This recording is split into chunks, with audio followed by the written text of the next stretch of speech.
Bonjour à tous ceux qui ont un examen de passage en anglais. Normalement, je ne fais pas de vidéo lundi. Aujourd'hui, on est lundi. Mais, donc, il y a prénom-nom, dont moi, entre-temps, je connais le prénom, mais sa maman, qui vraiment, j'apprécie ça beaucoup, elle fait attention à ne pas divulguer trop d'informations personnelles sur les médias sociaux. C'est très, très bien. Et donc, je t'appelle prénom-nom, mais je pense peut-être il y a aussi d'autres personnes, parce qu'il y a aussi Chaben qui a un examen d'anglais, je pense, et peut-être d'autres personnes. Donc, si vous m'écoutez, si vous êtes là avec moi, nous allons regarder un tout petit peu comment aborder cet examen de passage d'anglais. Parce que prénom-nom, il est tellement, tellement stressé, et je comprends ça tout à fait. On a tous stressé, on ne le dit pas toujours, parce que parfois on a un peu honte, et on se dit, bah, tout le monde gère, sauf moi je ne gère pas.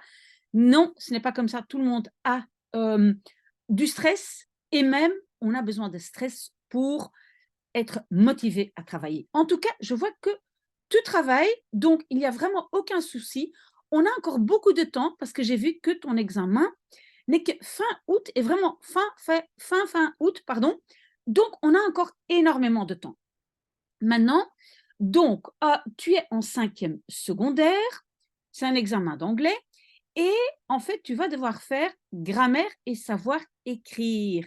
C'est déjà une bonne nouvelle, parce que donc ça veut dire que tout ce qui est prononciation, comme par exemple épeler, etc., j'ai vu que c'est dans la liste, ben, on ne doit pas s'occuper de la prononciation parce qu'il n'y aura pas d'oral, et c'est vrai que les professeurs font rarement un oral parce qu'alors ils doivent être là eux-mêmes. Donc, ça va être grammaire et savoir écrire, probablement un texte de plus ou moins 150 mots, et alors aussi des exercices, mettre au pluriel, négatif, forme interrogative, etc. Voilà, corriger des erreurs de grammaire, etc. OK. Alors, comment est-ce qu'on fait pour ne pas hyper beaucoup stresser? Parce que c'est comme je dis, un peu de stress, tout le monde en a. Ben, on travaille un tout petit peu tous les jours. Je sais que tu le fais, donc ce n'est pas un reproche, mais si on travaille tous les jours un tout petit peu, et je vais expliquer comment on va le faire, ben, en fait, on comprend qu'on maîtrise assez bien la matière après un certain temps, et le stress diminue. D'accord? Je vais aussi te donner un petit devoir, mais on en parle après. Et donc, j'ai déjà dit que l'examen est fin août. Alors, tu avais déjà écrit et m'envoyé une expression écrite. Elle était excellente. Donc, moi, je ne me fais pas de soucis, et je pense même que ce dossier, peut-être, sera trop facile pour toi. C'est simplement pour te rassurer. Mais donc, j'avais noté, il y avait 4 petites remarques. Attention, water en anglais, il n'y a pas de T, donc on enlève un T.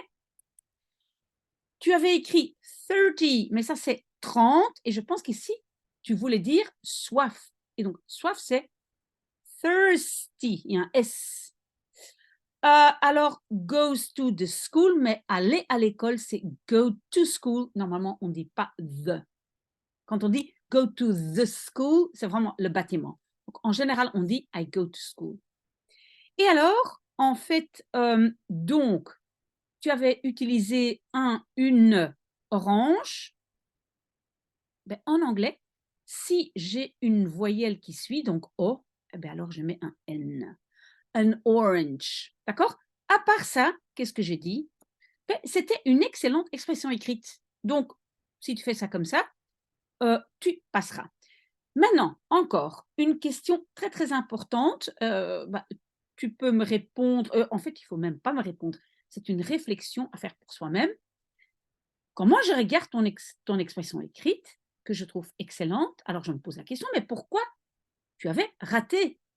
Donc, c'est très important de faire une analyse, mais pourquoi est-ce que j'avais raté? Est-ce qu'à ce moment-là, je n'avais pas étudié? Je n'avais peut-être pas eu le temps d'étudier, j'ai donné la priorité à un autre cours. L'examen était tout à fait comparé de ce que moi j'avais préparé ou pensé. Mais donc ça, c'est une analyse qui est très, très importante, parce que l'examen de août va être plus ou moins comme l'examen de juin. Donc, bien réfléchir, mais qu'est-ce qui a fait que?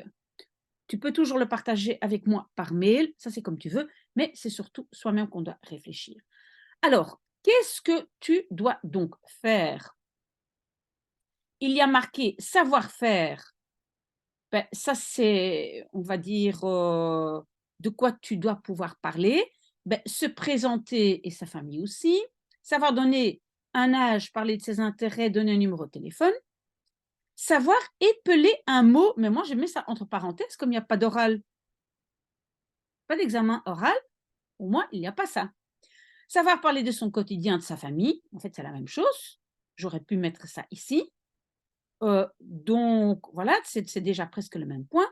Savoir dire l'heure et la date et savoir écrire une lettre. Oui, ça par contre, ce n'est pas évident.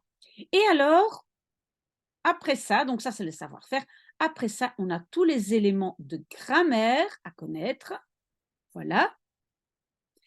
Et alors aussi, quel sujet de vocabulaire. Donc, voilà, tout ça.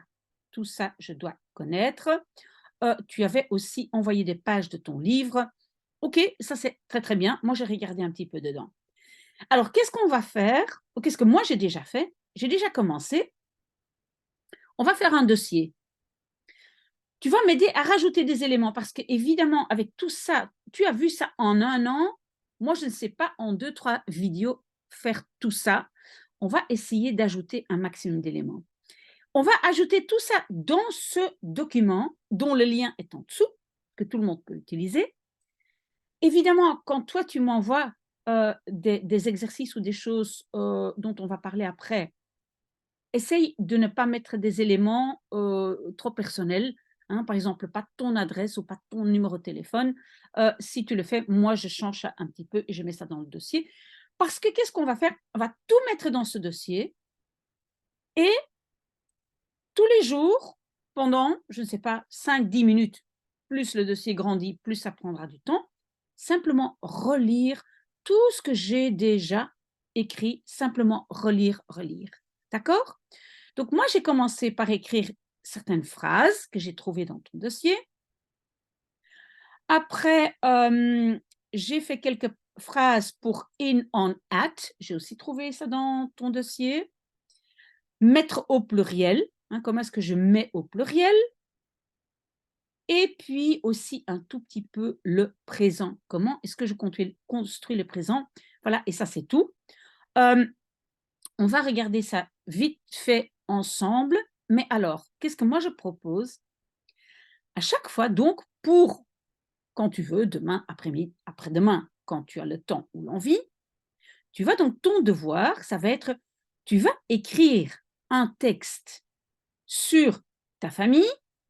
Évidemment, tu n'es pas obligé de dire la vérité. Tu peux dire que tu as 3 frères alors que tu en as 2 ou 1, ou peut-être pas du tout. Tu peux dire que ton père est mécanicien alors que peut-être il est en réalité, je ne sais pas, avocat. Donc, tu peux écrire ce que tu veux, même pour le professeur, ce n'est pas très important non plus. Mais donc, tu vas parler de ta famille, frères, sœurs, cousins, etc. Et tu vas intégrer dans ce texte aussi les pronoms possessifs. J'espère que tu sais ce que c'est des pronoms possessifs. Donc, c'est mon, ton, sa, notre, votre, etc. En anglais, my, your, his, her, our, etc. Et donc, ça se trouve dans ton dossier. Donc, ces deux-là, tu vas les mettre dans un texte, tu vas me l'envoyer, moi je vais corriger et je le copy-paste ici dedans pour qu'à chaque fois, tu puisses le relire. D'accord? Alors, quand même, pour vite montrer ce que moi j'ai fait comme travail, I'm 15, et puis on doit écrire la phrase négative, I'm not 15. Alors, j'ai aussi à chaque fois ici écrit en fait la contraction. I'm 15, hein, c'est la même chose que I am. I'm not 15. We are into hip-hop music. We are not into hip-hop music.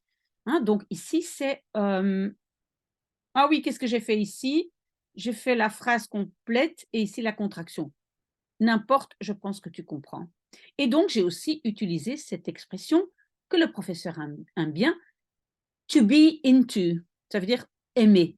I'm into, ça veut dire j'aime, I like. We are not into rock music. We aren't into rock music. Holly is from the UK. Holly is from... Ah, plus court, contraction. Holly is from the UK. À mon avis, c'est trop facile pour toi. Mais de toute façon, c'est la matière, donc c'est une bonne chose quand même de lire. Holly is not from the UK. Holly isn't. They are. They're. Abréviation. They're not. They aren't, etc., etc. Chaque fois, négatif et aussi la contraction. OK.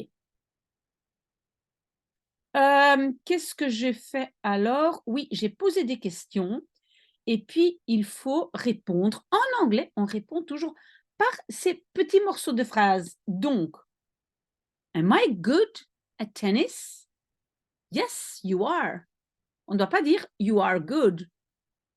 Par exemple, si en français maintenant je demande tu es bon en tennis?